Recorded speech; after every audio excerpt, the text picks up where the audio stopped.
This episode of Distraction is sponsored by Omega Bright CBD, formulated by Omega Bright Wellness, creators of the #1 omega-3 supplements for the past 20 years. Omega Bright CBD, safe, third-party tested, and it works. Shop online at omegabrightwellness.com. And by Landmark College, offering comprehensive support for students with ADHD and other learning differences. Learn more at lcdistraction.org. Landmark College, the college of choice for students who learn differently. With the right treatment, your life can change. I know that mine changed when I was diagnosed and treated to such an extreme that's why I wanted to be out there helping other women. I can see how quickly and how wonderfully women can improve their lives. Hello, this is Dr. Ned Hallowell for the podcast Distraction. Today we're going to devote the episode to women and ADHD. And, when I first learned about what was then called ADD in 1981, I was taught that the ratio of males to females was 10-1, 10 males for every 1 female. That's because we weren't catching on to the fact that girls and women usually don't have hyperactivity, aren't disruptive. Quite the contrary, they're the quiet daydreamer sitting in the back of the room staring out the window. And they were passed over or dismissed as not very bright or maybe depressed, but they didn't get their ADHD diagnosed. Well, thankfully, that has changed in the ensuing however many years is 1981 ago. And one of the leaders in the field today of helping women with ADHD is my longtime friend Terry Matlen, one of the kindest women you'll ever meet, as well as one of the smartest. She's by training an MSW social worker, and she's also a psychotherapist, a writer, a coach, a consultant. Her books, plural, The Queen of Distraction and Survival Tips for Women with ADHD, I recommend very highly. So we're really lucky to have Terry with us today, and we received a bunch of questions from our listeners. And thank you, by the way, for writing in with your questions. All right, with that introduction, let me bring Terry onto the line, and welcome, Terry. Hello, Ned. Thank you so much for inviting me onto your very popular podcast. I'm thrilled to be here. It's wonderful to have you. So how did you get into this line of work? How did a nice girl like you find yourself in a place like this? Well, I have 2 daughters, and my youngest daughter was diagnosed with ADHD at a very young age. Her story is pretty unique, so I'm not going to get into it, but it's not the typical story of she was born with ADHD, she had trouble with school, and then all that sort of thing. But suffice it to say that in trying to help her, I'd say from the time she was about 4, I was learning about ADHD in kids. How can I help? Here I am, a social worker. How do I help this kid who was totally out of control with severe hyperactivity and impulsivity? So along the way, as I was reading, in those days, as you know, Ned, this would be early 1990s, there weren't a lot of books out on ADHD in kids, let alone ADHD in adults. So I was reading, and somehow I came across a book, the only book in the early 90s, I believe, that was out there.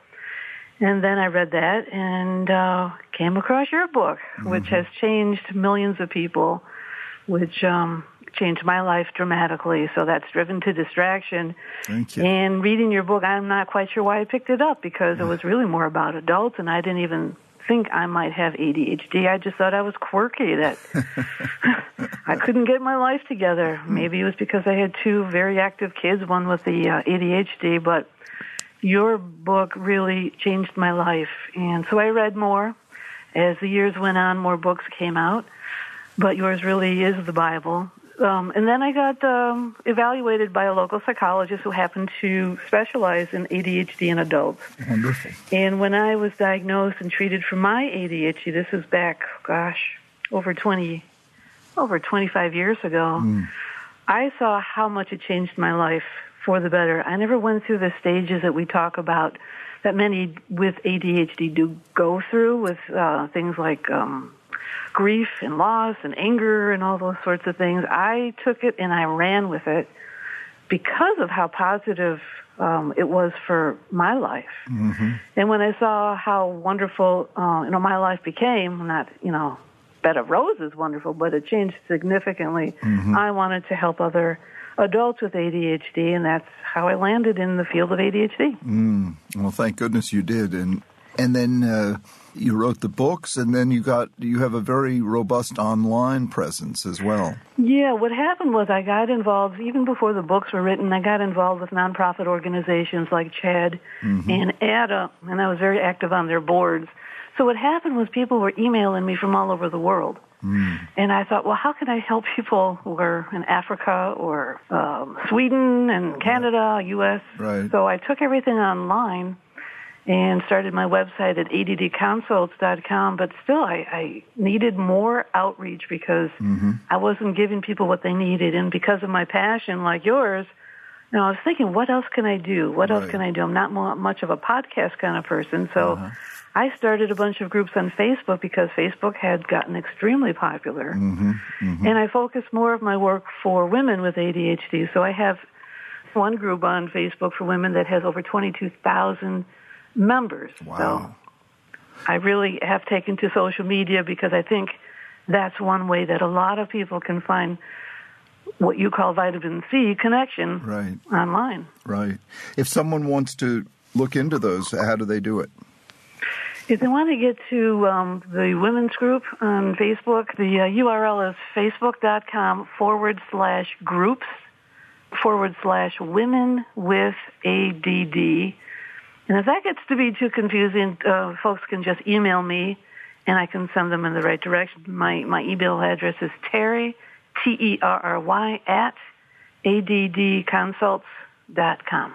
And that'll take them to your groups? That'll take them to that group. I have another group specifically for moms with ADD, and I don't have that in front of me, but I have all kinds of Facebook groups to cover a lot of my bases. So I have one for, let's say, for professionals who have ADD. They have their own group of problems that they feel misunderstood. So there's all kinds of Facebook groups that I run, but this one is the biggest, the one for women. It's just gone crazy. I've gotten about between 25 and 100 people a day who are trying to join. So what happens? So you're in the group.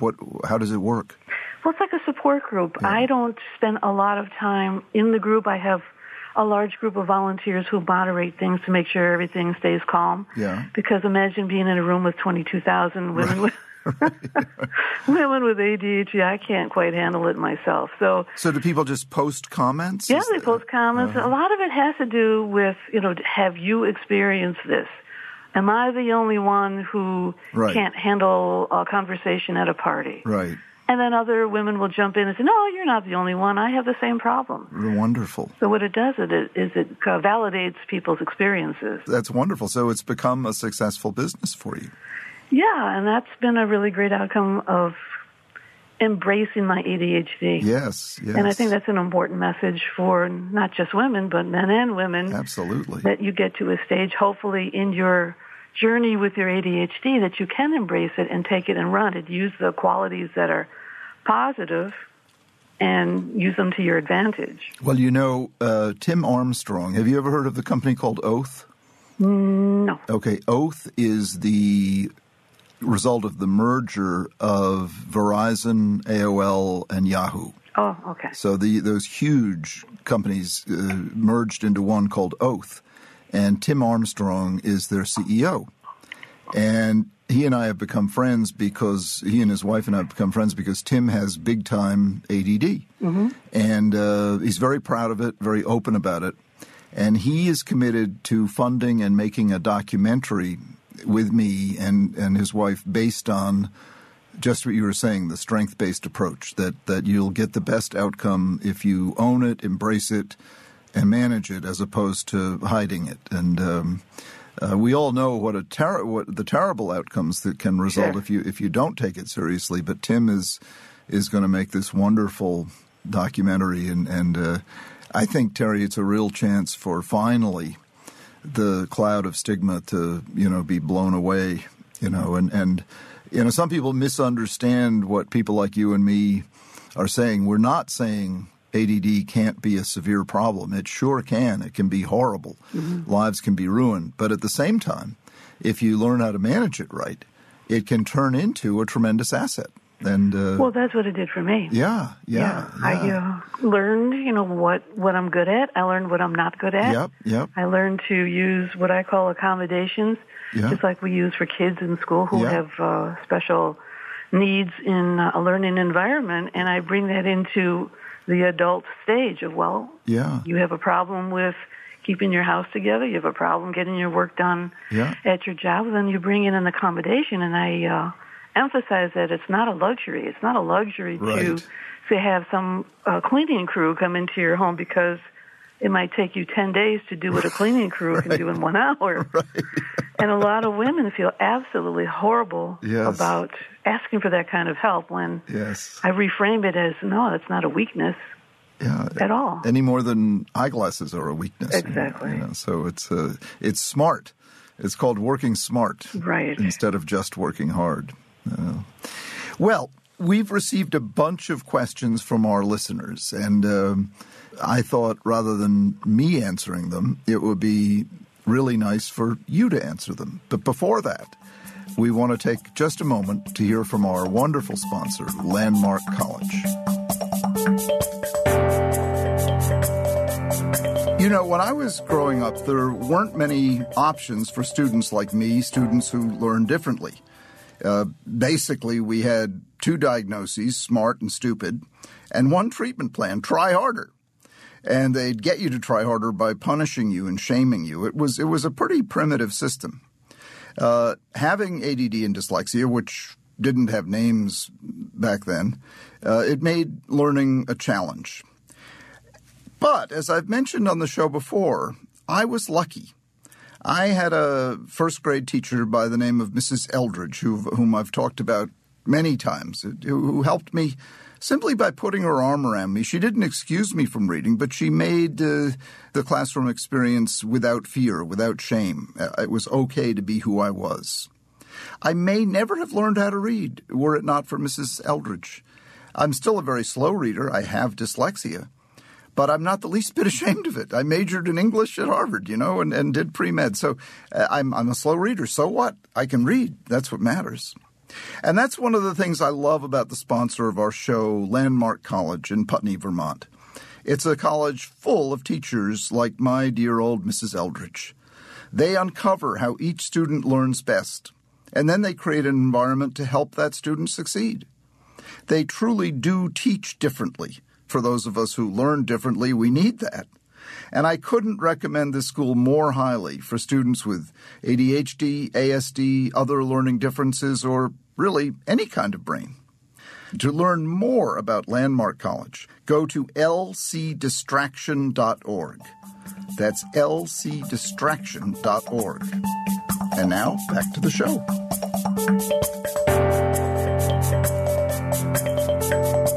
Okay, so I'm here with my wonderful friend, the expert on ADD, Terry Matlen, and we're about to answer some questions from our listeners. And again, thank you so much for sending these questions to us about women and ADHD, or as Terry and I still call it, ADD. Our producer, Sarah Gerton, is in the studio with me now, and she's here to read the questions we received from listeners. Terry, are you ready? I'm ready. All right, let's go to our first question. Okay. Hello, everyone. This first question we got comes from Lauren C. in Maryland, and she writes, I am 31 years old and was diagnosed with ADD and anxiety at the end of last year after struggling primarily with activation and focus my whole life. Since the diagnosis, I've been on Adderall and Zoloft. They are working really well. And I am seeing an ADHD coach to improve on habits the medication hasn't resolved. My question is this. My husband and I are interested in conceiving this year, and I am most concerned about stopping my stimulant medication while pregnant. My main concern is that I will have to endure a year or so of distraction during pregnancy and breastfeeding.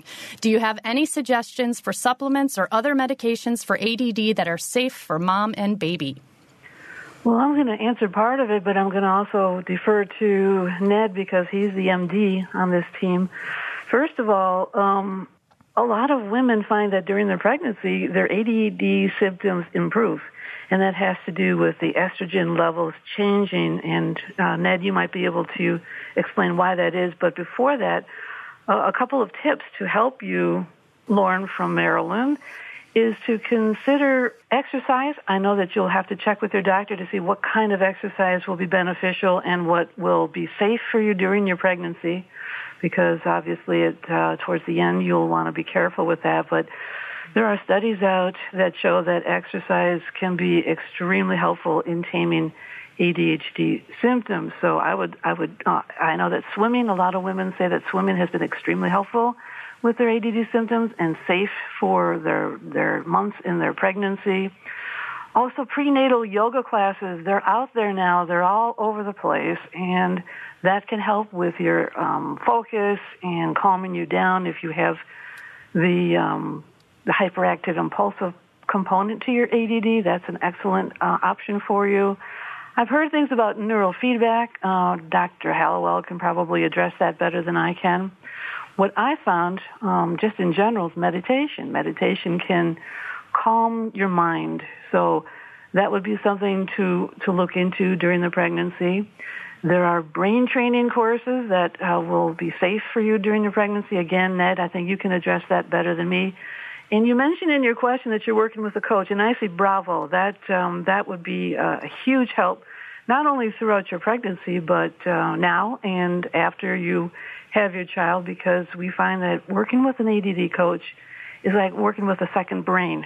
They help us with the executive functioning that we often lack as adults with ADHD. So I would hope that you continue working with your coach to help you get through some of these things. Also, maybe working with a CBT, cognitive behavioral therapist. They often can help you with some of the aspects of living with ADHD that can be problematic. So I think those are some of the main things that I think could help you, but also keep it in mind that you may find that while you're pregnant that your symptoms may actually improve. Yeah, just to reinforce that, pregnancy is a good treatment for ADD, so you may not miss your medications much at all. I would advise you not to take any medications during pregnancy at all. As for supplements, obviously talk to your doctor. But fish oil is a real good one. We like Omega Bright the best, OMEGA-BRITE. Order it online. Fish oil is a real good supplement. But talk to your doctor before you ingest anything. And I would stay off the ADD meds, and pregnancy may take care of it. And absolutely echo what Terry said about meditation, physical exercise, yoga, wonderful. Coaching is absolutely wonderful, whether you're pregnant or not. But if you work with that coach, the brain training stuff, I don't think we're there yet. Best way is just to use your brain, and with stimulating conversations, reading a book, crossword puzzles, and neurofeedback. I don't, for ADD, I don't think we're quite there yet. Either. For trauma, yes, Bessel van der Kolk is a big proponent of neurofeedback for trauma, but I think the ones that Terry ticked off are plenty and enough. Okay. Now, here are two questions from two different listeners, but they kind of go together. Is there any evidence on how hormone changes impact the symptoms of ADHD? For example, many young women take hormonal birth control. Could this cause problems with our ADHD symptoms and or stimulant medication? Regards, Monique. And then Jane asked, I read that the effect of ADD on a woman may change with hormonal changes, such as puberty or later menopause. I heard that it could help to have your hormone levels tested if, like me, you're in your late 30s or 40s. Do you think there is a hormonal element? Absolutely. In the work I do, which is probably 99% with women, this is what I'm hearing from puberty on to postmenopausal stages of life. Hormones have a huge, huge effect on symptoms in women. And I think that we're not doing enough work in explaining this to women because they're coming to me distraught at these different areas, different times in their lives. Like, why am I getting worse? Am I developing Alzheimer's? These are the perimenopausal, postmenopausal women. And even in the younger women going through puberty, there's a change in hormones, obviously, with that. And because of these changes in hormones, we see an increase in ADHD symptoms. So we first need to really learn about this. And there is literature online. Actually, I have a chapter in my book on hormones and women with ADHD. It's very, very important to understand yourself.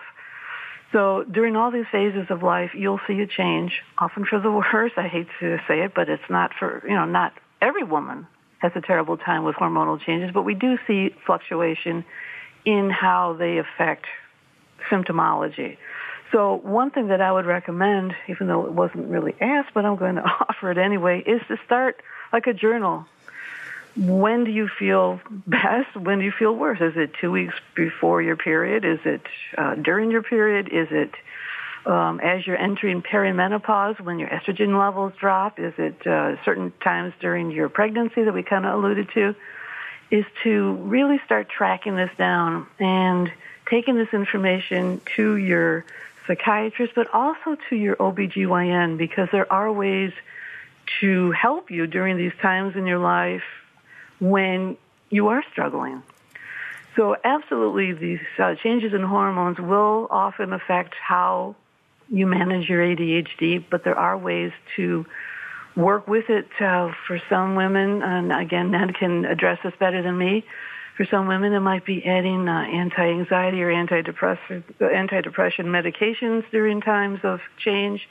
It can be hormone replacement. Dr. Patricia Quinn talks a lot about using hormone treatment, especially during menopause, perimenopause, to help with some of the cognitive changes. I get emails all the time from women who really do think they're losing it, that they're developing dementia at 40, 45, 50.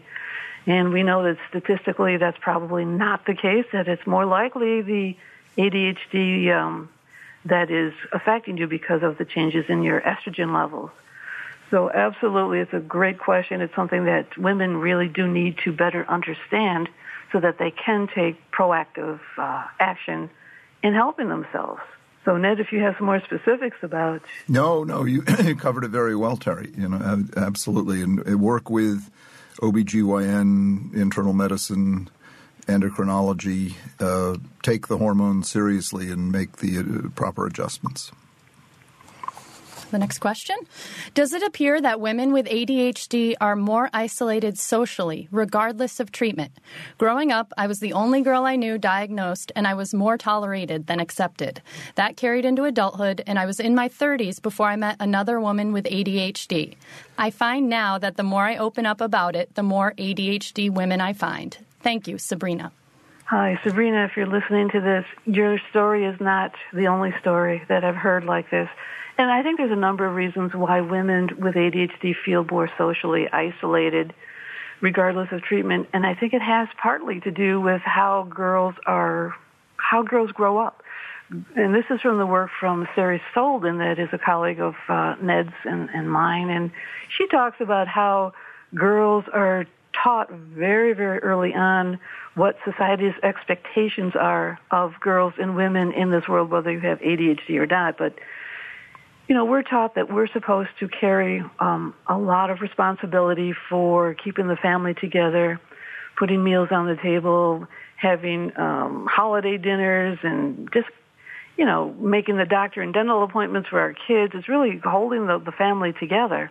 I think that's changed a bit, and men are definitely taking on more of the responsibility, but I think girls are still taught from the time they're little by their mothers, and even in ways that we're not aware of through media, that this is how girls behave, this is how girls carry on as adult women.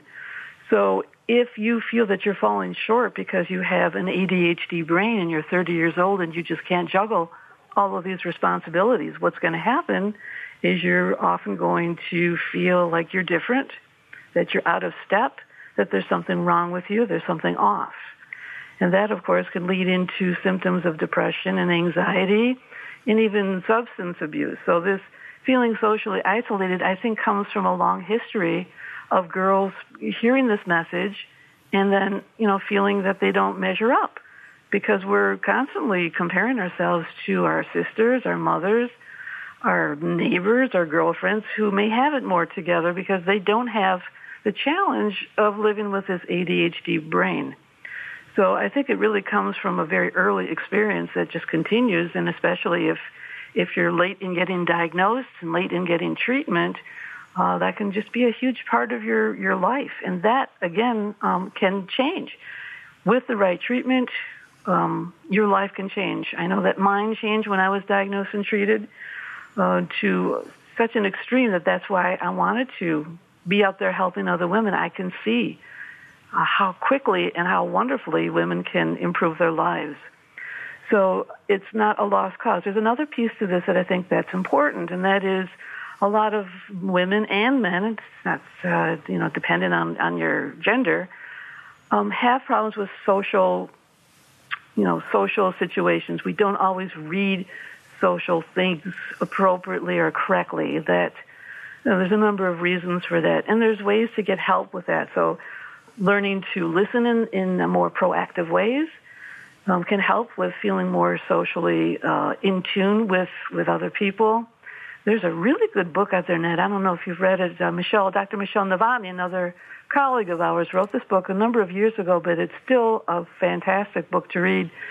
And it's titled, What Does Everybody Know That I Don't? Mm. And she specifically gets into this feeling of being out of step and how you can relate better to people around you. And once you learn some of these tricks or whatever you want to call them, then you'll find that you're not as socially isolated because now you have a toolbox of, well, how do I say hello to people? When do I stop talking? When do I start talking? Mm-hmm. And then lastly, it's finding connections. Dr. Hallowell talks about this all the time, the vitamin C.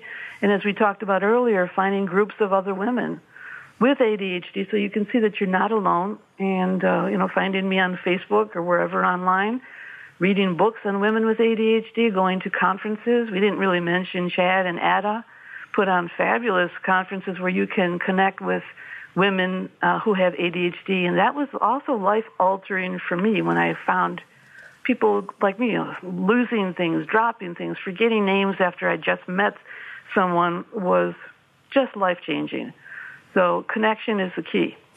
And go to facebook.com/groups/women with ADD, and you'll get into Terry's group of adult women who have ADD, and 20,000 members. You'll get a lot of support and a lot of knowledge and pooled. The Vitamin Connect, as I say, is the best thing going, and now you can get it online. Again, facebook.com/groups/women with ADD to join Terry's group. Okay, here's another question from Sabrina. Does it appear that women with ADHD have an increased risk of becoming involved in an either toxic or abusive relationship? Is this more attributable to the ADHD brain overthinking the reasons to justify abusive behavior, or is it more societal norm-driven? You mentioned during your How to ADHD interview last year, Dr. Hallowell, that we are attracted to train wrecks. She quotes, and after coming out of narcissistic abuse, I cannot think of a possible bigger train wreck than an abuser. Well, I think that I love that quote. Being attracted to train wrecks is so true because the ADD brain is always searching for stimuli. And being in an abusive relationship certainly does spark that part of our brain that is searching for the train wreck. But I think there's more to it than that. I think it's also I think it has to do with a lot of adults with ADHD have very poor self-esteem. So we might be attracted to people who may not be the healthiest match for us. If I'm losing my voice, it's because I'm here in Michigan where the weather keeps changing from 40 degrees to below zero. Yeah, that's a train wreck if you want to enjoy that kind of abuse. But, yeah, I think it's a combination of looking for stimulation of the ADD brain, but also growing up with a feeling of a lack of self-esteem. Like if you've been in your own mind, you're perceived as someone who has failed in many areas of your life. You haven't gotten the right treatment. You haven't gotten the right support. You haven't had a great relationship perhaps with your parents or your teachers in school with peers. Then it kind of sets you up for continuing that type of behavior in your adult relationships, romantic relationships. So it's something that needs to be broken. And the way to break that is to get the appropriate treatment, seeing a therapist who can walk through your life with you and look at the different things that you've done over a lifetime and how to break that, and working on your self-esteem and talking about the things that you do well and focusing on that and putting your energy into the good stuff. So I think it is a combination of those two things. I'd add a third reason. Most people with ADD are remarkably intuitive and remarkably generous. And so they see into these train wrecks and believe they can help them and save them. And so they go ahead and do it because they're so generous. So it's not a good idea. That's one time where you want to, hold back on your instinct to save. You probably do understand the person.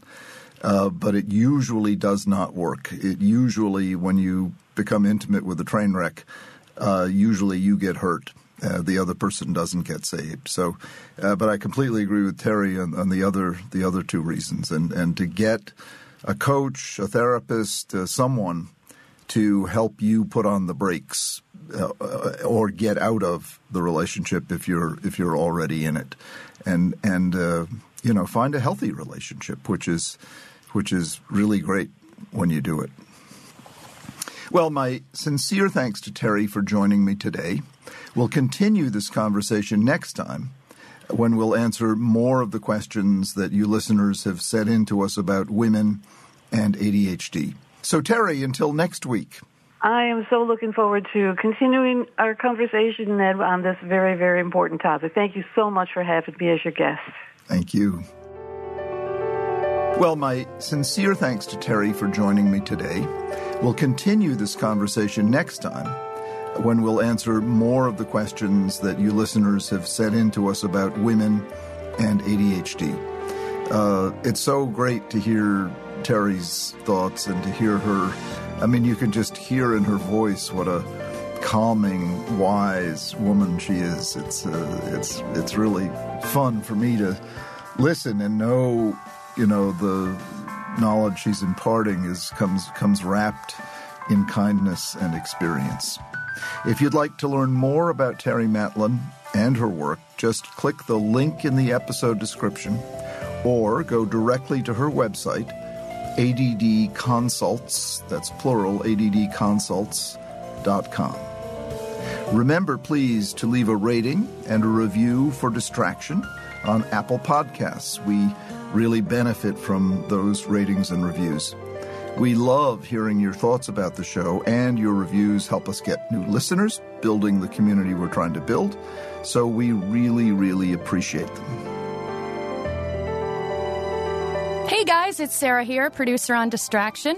Just a heads up that we have a new sister podcast out, the Royal Wedding Podcast with Rob Shooter, bringing you news, updates, and interviews every week leading up to the noble nuptials. So go to royalweddingpodcast.com and subscribe. Distraction is produced by Collisions, the podcast division of CRN International. Collisions, podcasts for curious people. Our audio engineer is the brilliant Scott Person. Our original music theme was created by the invisible Mark Berman. And our producer is the inimitable, brilliant, creative Sarah Gordon. The episode of Distraction you just heard was sponsored by Omega Bright CBD, formulated by Omega Bright Wellness, creators of the #1 omega-3 supplements for the past 20 years. Omega Bright CBD, safe, third-party tested, and it works. Shop online at omegabrightwellness.com.